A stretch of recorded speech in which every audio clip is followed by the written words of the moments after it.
মধুপুরে প্রাণী সম্পদ বিকাশ দপ্তরের মন্ত্রী সুধাংশু দাসের হাত ধরে উদ্বোধন হয়ে গেল রাজ্যের প্রথম অত্যাধুনিক মানের খাদ্য প্রক্রিয়াকরণ ইউনিট।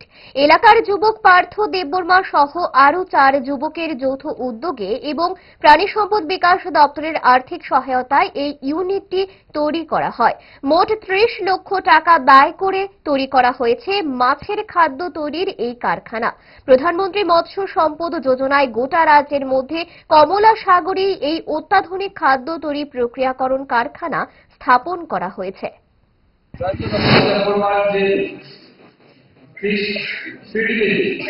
এটা ভারত সরকারের প্রধানমন্ত্রী মৎস্য সম্পদ যোজনা এই স্কিমের অন্তর্গত।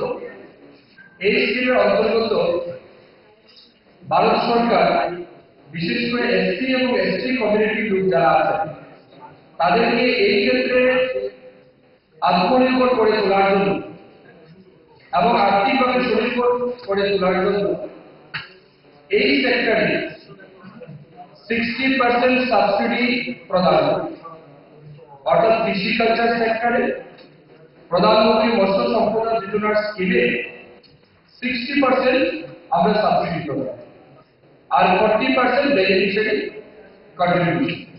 অর্থাৎ এই যে পার্থসারথী দেববর্মা যে স্কিমটা পেয়েছে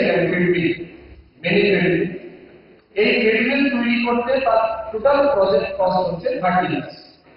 এই 30 লাখের মধ্যে তার 60% অর্থাৎ 18 লক্ষ টাকা ফিশারি ডিপার্টমেন্ট প্রধানমন্ত্রী মৎস্য সম্পদ যোজনার আকারে ওনাকে দেবে। একসাথে দেবে না, পর্যায়ক্রমে টাকা দেওয়ার কাজ আর 12 লক্ষ টাকা বেনিফিশিয়ারি দিতে কন্ট্রিবিউশন।